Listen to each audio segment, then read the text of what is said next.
Mark Reapy. I head up the Schwab Center for Financial Research, and this is Financial Decoder, an original podcast from Charles Schwab. It's a show about financial decision-making and the cognitive and emotional biases that can cloud our judgment. In today's episode, we're going to talk about how to lower your stress level when it comes to your finances. In a recent episode, we talked about portfolios, and if you listened, you might remember that one reason we're not good at evaluating our portfolios is because money is so emotional, and for that reason, it can cause a lot of stress. Stress can be all-consuming. It can have negative effects on our physical health as well as our mental health. In our episode at the beginning of July, I quoted several of Ben Franklin's sage advice about financial matters. One that I didn't use in the show, though, was about money. Quote, "The more of it one has, the more one wants." So if you feel like you don't have enough money, that sure can cause stress. And we see this in the data. For example, a 2018 study showed how happiness and life satisfaction tend to increase as annual income rises using data across 164 countries. But it isn't a cure-all. Some make the point that as income goes up and we spend more, we get used to that spending and it doesn't provide as much emotional lift as it used to. And that's why that study found that happiness and income levels were less correlated as income rose. Now that study was from 2018, and this issue has been studied to death since then in all sorts of different ways. One study I like is from the Federal Reserve. It looked at this issue in 2025 and, not surprisingly, focused on the United States. They asked a cross-section of Americans a series of questions that were all related to financial stress in some way. They then broke down the results by all kinds of different variables, including income level. Not surprisingly, as income rose, the financial stress indicators dropped, but they didn't drop as far as you might think. For example, one of the questions was, are you doing okay financially? For those earning over $100,000 per year, 9% said no. Another question was, how often do you have money left over at the end of the month? Again, for those earning over $100,000 per year, 15% said rarely or never. Another question was, did you pay all your bills in full in the prior month? For those earning over $100,000 a year, 7% said no. The bottom line is that just because your income is well above average, that doesn't guarantee that financial stress is a thing of the past. Not surprisingly, money stress can play a huge part in divorce. In 2026, 2 studies were published looking at the impact of money on marital stability. In one study, 41% of divorcing couples cited financial issues as the primary cause of the divorce. The other study got similar results, reporting that about 20 to 40% of divorces involve significant conflicts over money. Those statistics are a little depressing, but all is not lost. My guest today is Cindy Scott, and she has some ideas about how we can alleviate our stress about money. Cindy has been helping Schwab clients build personalized wealth management strategies that address topics including retirement planning, distribution and income strategies, education planning, risk management, and estate planning. She has 25 years of experience and is a certified financial planner certificate, a chartered financial consultant, and a chartered retirement planning counselor. She's also one of our featured columnists on our Schwab Money Talk series. You can see her work at schwab.com/money talk. And again, you can see some of her great work there.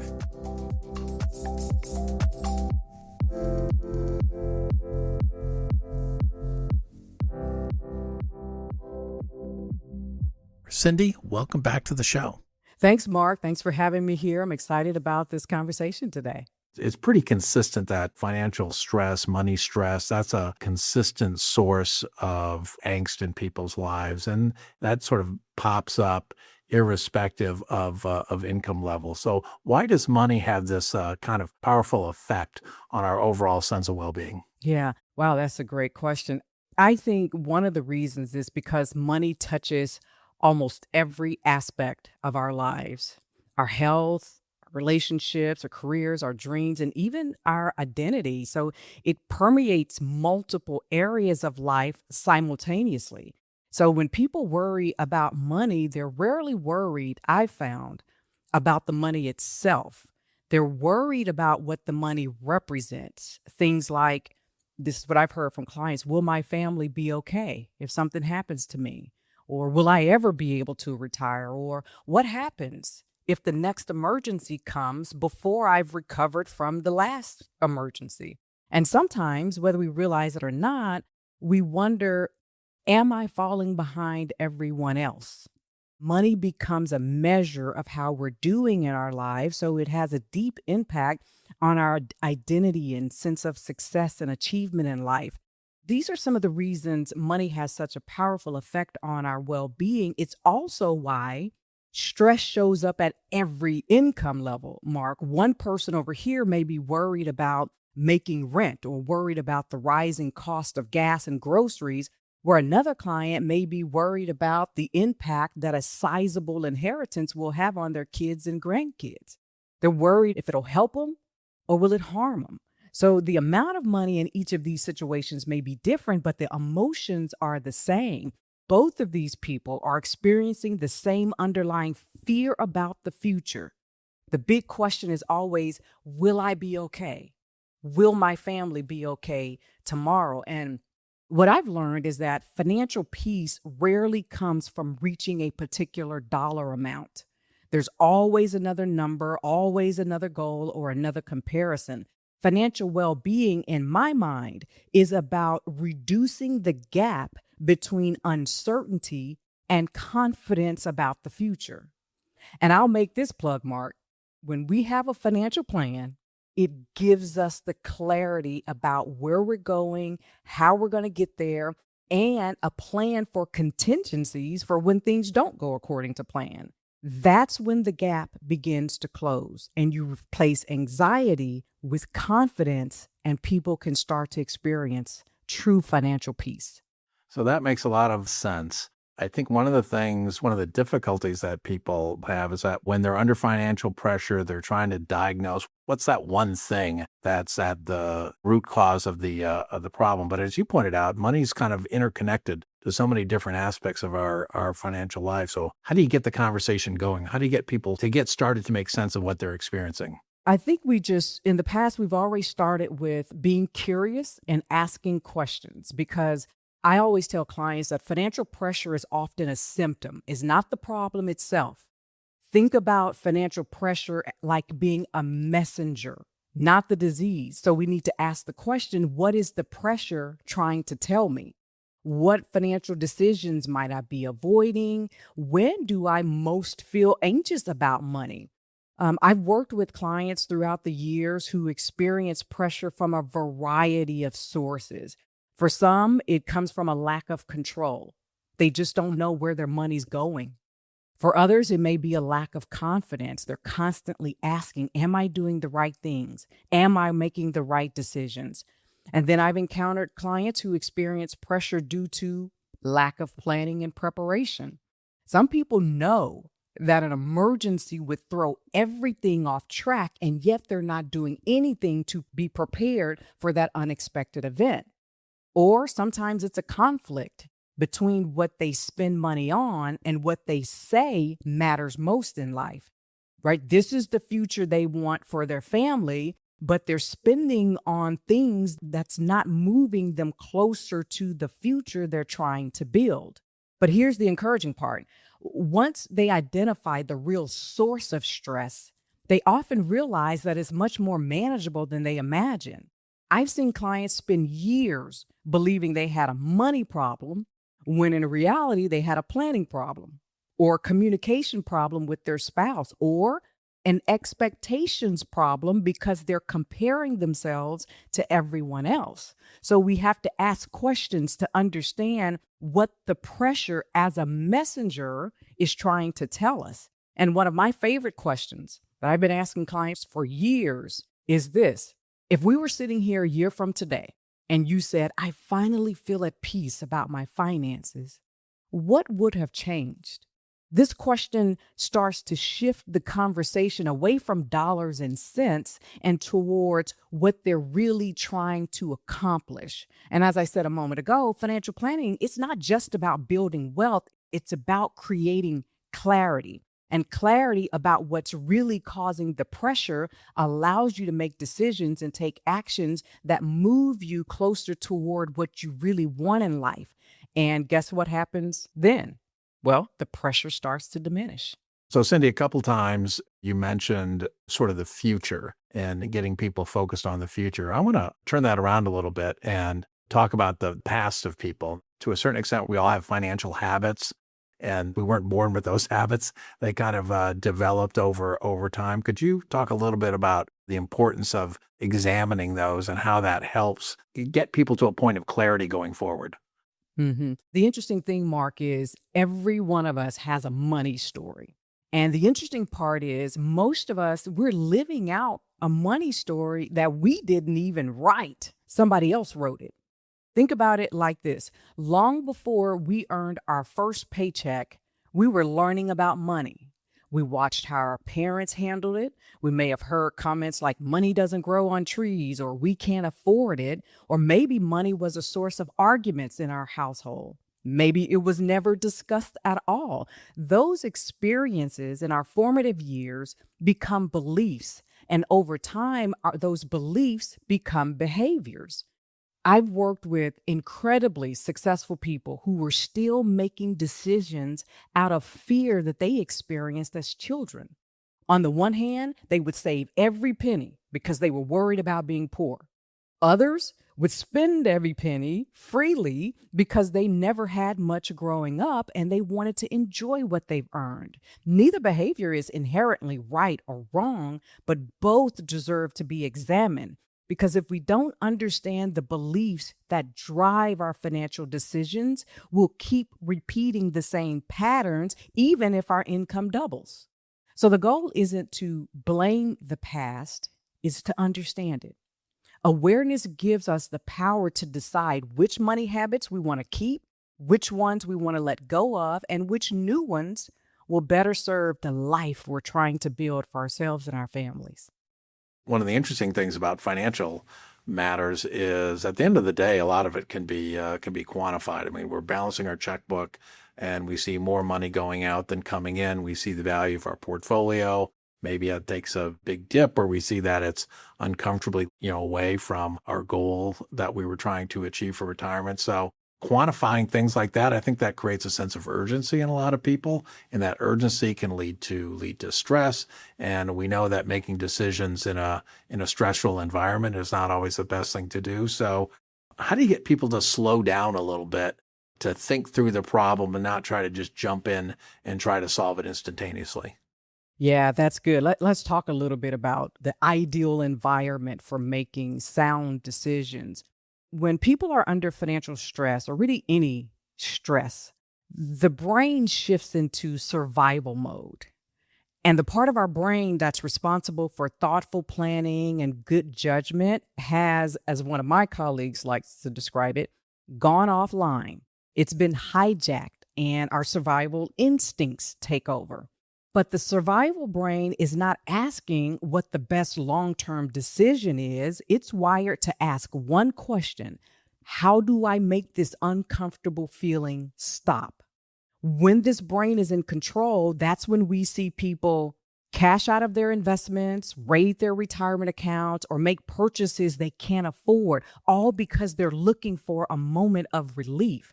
So when we encounter clients who are in this place of heightened emotion, we try to create a pause between the action and the emotion.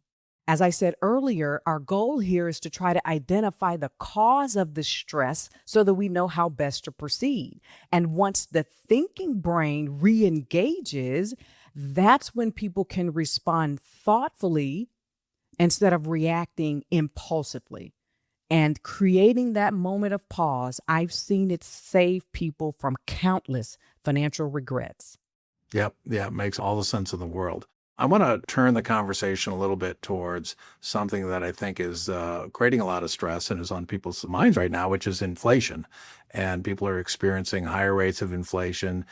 Even people who are well off are seeing the prices of kind of everyday items going up to levels that they haven't experienced in the past. So, how does that influence how people are thinking about how they're feeling about their finances?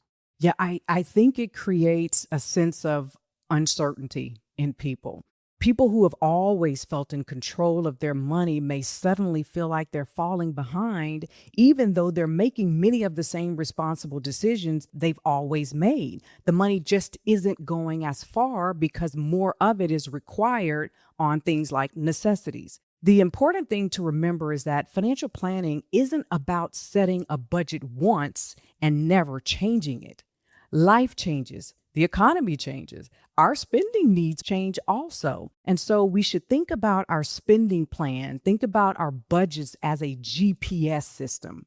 When conditions change, you adjust your route without losing sight of your final destination. Adjustments should be expected in our lives because it's simply a part of life. There will be seasons when it will make sense to reduce spending on our wants and wishes because more money is required for our necessities. There'll also be seasons when we'll have flexibility to spend more on the wants and wishes, the things we enjoy. But the key is to expect those adjustments along the way because they will happen. Cindy has, as always, some great advice, and we'll get back to her in a moment. But I want to talk about another psychological challenge when it comes to financial stress, and that is the hedonic treadmill, also known as hedonic adaptation. It's the idea that we adjust our level of happiness based on a recent experience that makes us happier.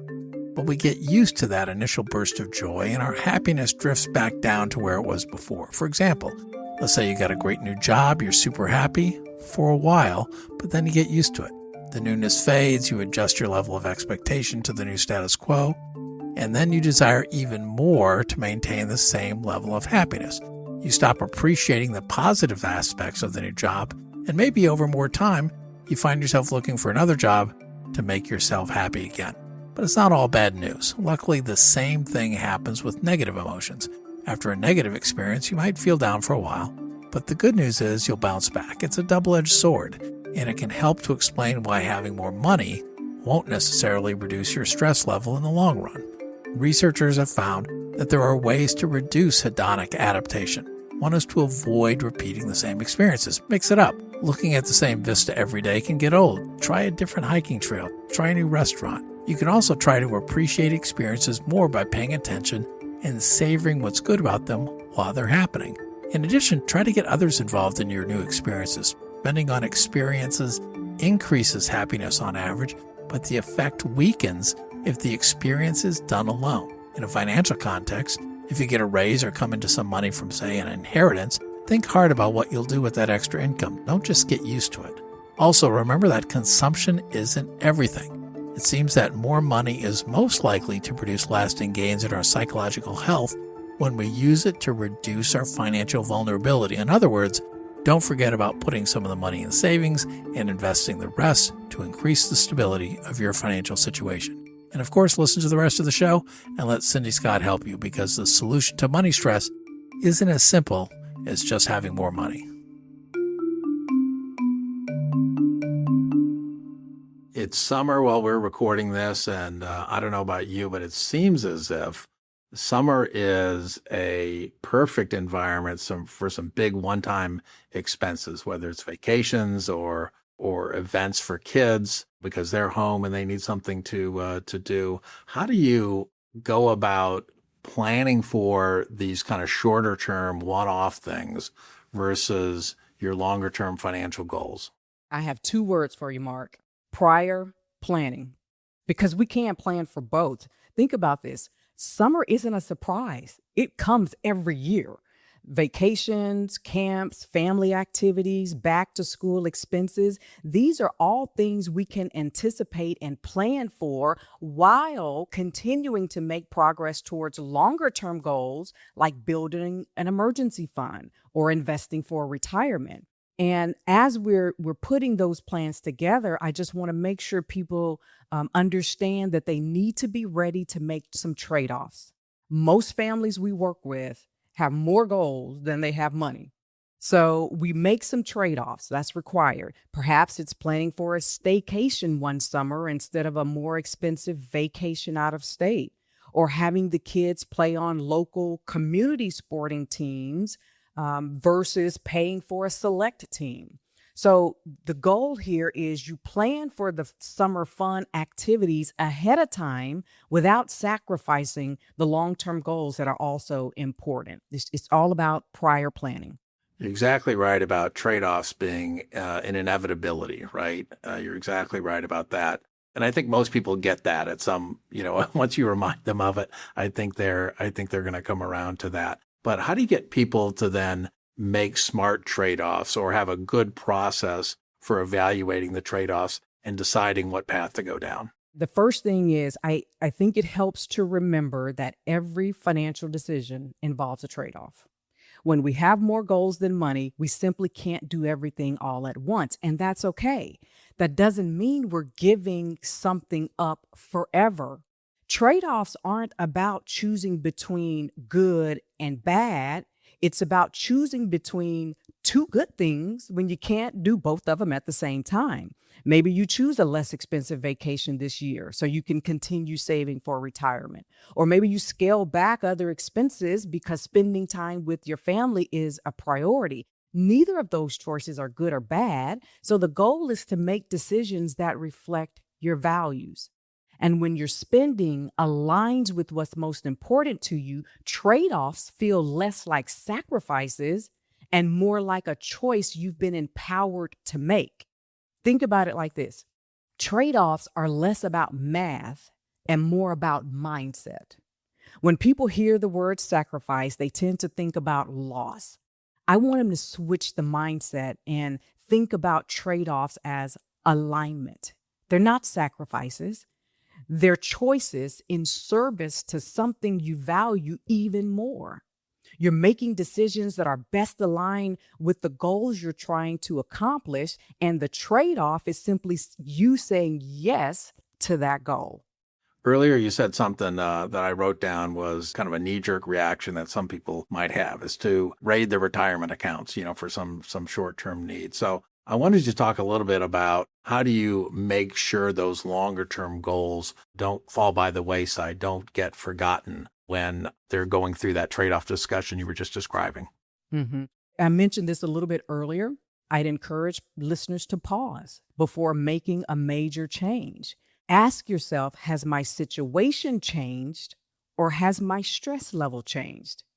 When things like market volatility or financial stress hits us, the urge to do something is incredibly powerful. Human nature tells us that action equals safety, but when it comes to financial planning, reacting to stress by disrupting a long term strategy is often the most expensive mistake a person can make.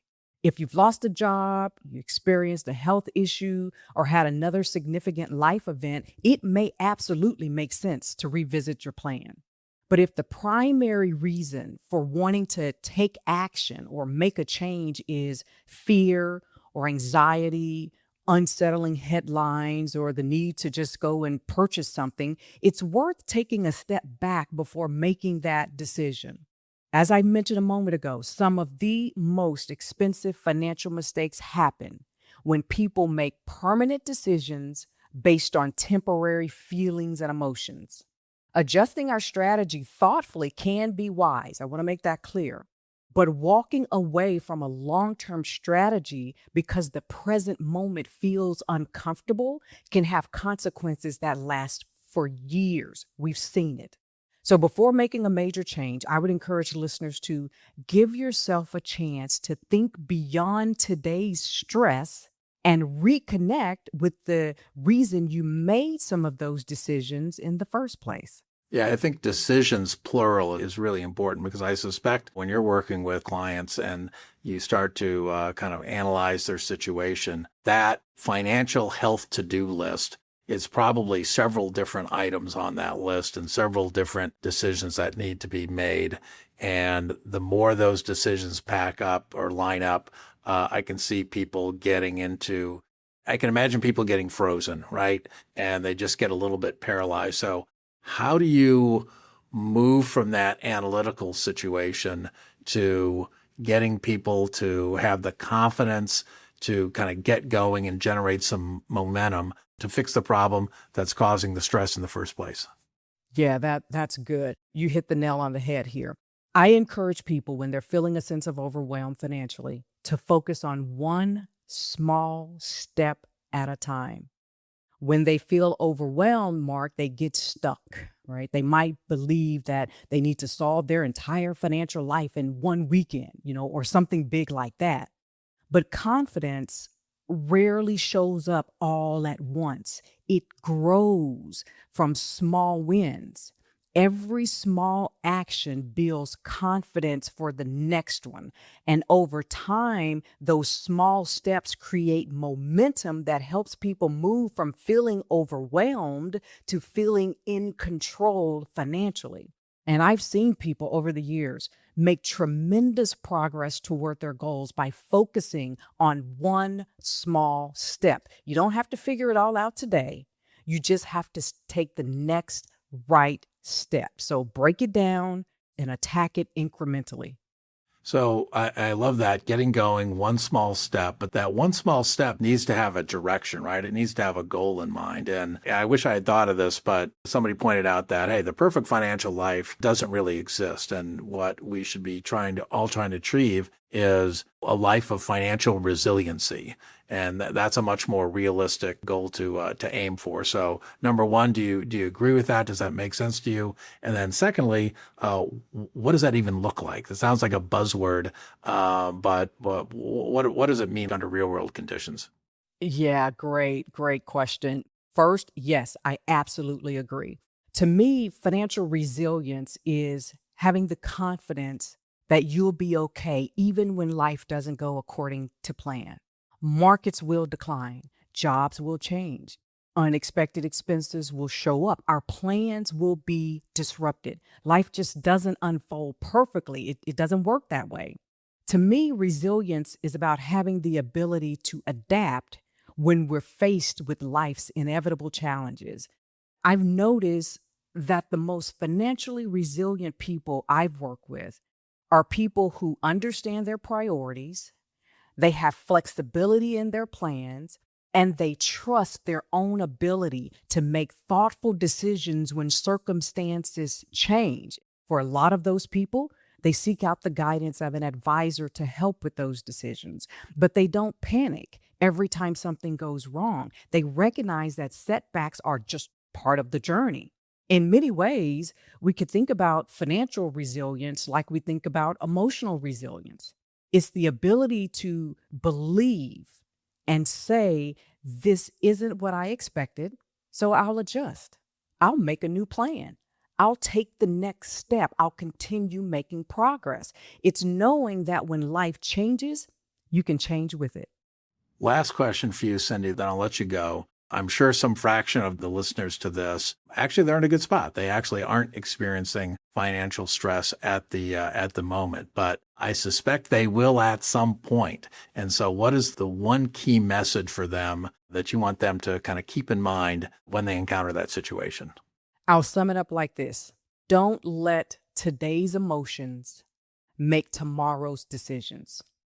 Give yourself a moment to pause, let your rational brain re engage, and then determine if the action you want to take moves you closer towards your goals, or does the action put your goals in jeopardy? And if you need perspective from a third party, I suggest talking to a trusted friend or a financial advisor that can help you stay focused on the most important long term goals as you adjust to the current situation. Cindy Scott is a certified financial planner. She's a senior regional manager here at Schwab with Schwab Wealth Advisory. She and her team help, thousands of people all the time. Cindy, it's great to talk to you today. Yeah, it was great to be here, Mark. Thank you for the invitation.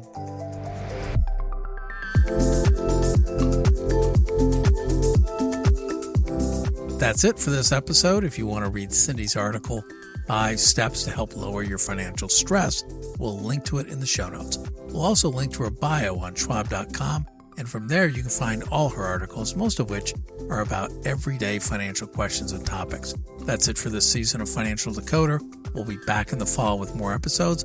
While you're waiting for new episodes, feel free to explore our back catalog of episodes. We try to make each episode as evergreen as possible, so take a look at old episodes and I'm sure you'll find something useful. If you'd like to hear more from me, you can follow me on my LinkedIn page or at X at Mark Riepe. That's MarkRiepe. As always, we'd appreciate it if you give us a rating or review on Apple Podcasts or comment on the show if you listen to it on Spotify. We always like new listeners, so if you have a friend or two who might like the show, please tell them about us and how they can follow us for free in their favorite podcasting app. For important disclosures, see the show notes and schwab.com/financial decoder.